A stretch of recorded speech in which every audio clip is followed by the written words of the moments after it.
our social determinants of health are compromised when we are in disenfranchised communities or lifestyles. And so we are naturally not integrated. We are not like, and if you're not integrated, you're not a community. If you're not economically integrated, you're not a community. Yeah. Right? Because you don't have information and there's no ecosystem. Right?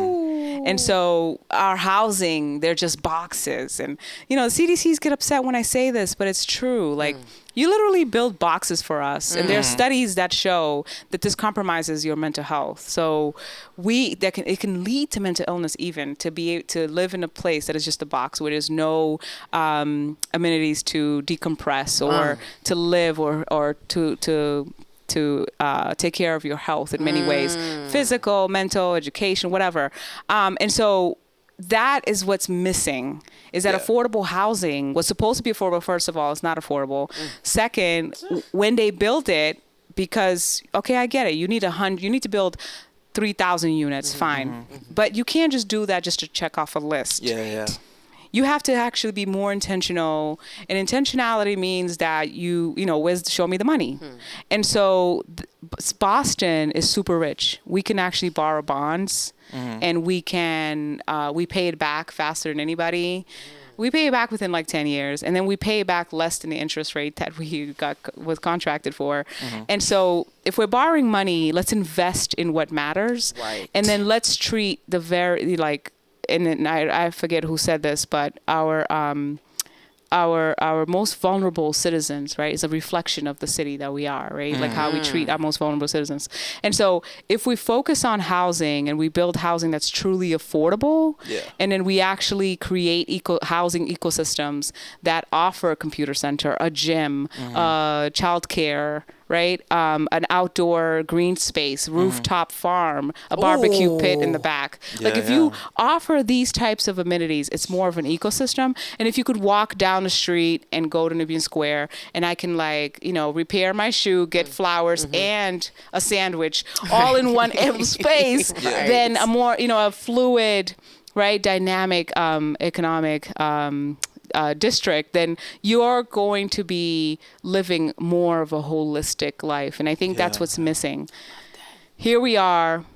If we don't vote, they don't pay attention to us. And when they don't pay attention, that means that the money doesn't follow. Yeah.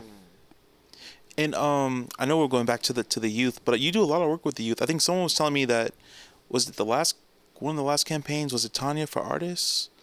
Yeah, Artists for Tania. Artists for Tania. Yes.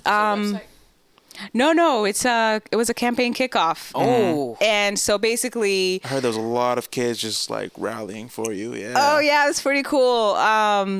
Actually, yeah. So I did it the first time, and again, so I'm an artist by hobby. I'd like Fashion, to say. Right? No, theater. Theater. You were a theater kid? Yeah, so I took it in college and in high school. I went to Snowden, so that's where I sparked.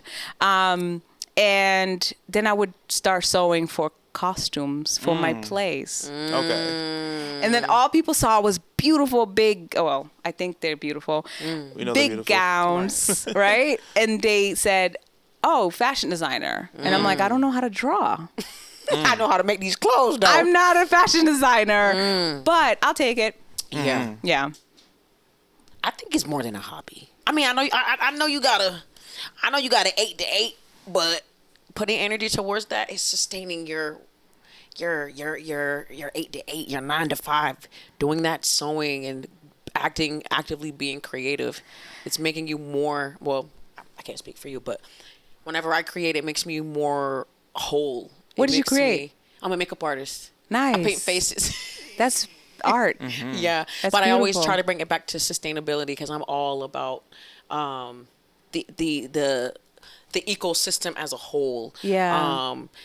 Toxic health and beauty, because I feel like health and beauty go hand in hand. There is no, they're a duo.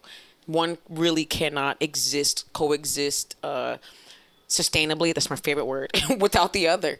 Like, you cannot dare to be beautiful if you've not yet eaten or washed yourself or You know, or even said a beautiful word to somebody. I feel like beauty is not even physical sometimes. It's sometimes stimulating your five senses in that way. Yeah. So it's like putting a blanket on a bed, but you didn't make up your sheets. Come on. Like taking a shower and putting back on dirty drawers. Or maybe sweeping like garbage under the rug. I don't know. Like it's pretty on the outside. It is. But you're not taking pride of the inside, the vessel. Right. And that compromises your confidence. It compromises your spirit, because you know what you didn't do for yourself. Sure. You know? Absolutely. I mean, yes, I agree. I agree with you wholeheartedly. I didn't mean to not finish answering your question. Sorry. Oh, no. But absolutely. So sometimes people say, like, you know, don't body shame, and we're not body shaming. Right. People literally, like, it's not an indicator. If I talk about health, I'm not saying you're not attractive. Yeah. Right. And you can be attractive on the outside and not be healthy. Right. Like, it has nothing to do with the other. People have tastes, right? Like I like bigger men, right? Yeah. Like, that's my taste. Are you healthy though? Are you taking care of yourself? Right. So it's a hard conversation because it's a very delicate one and people are sensitive, but I get it. Right. I get it.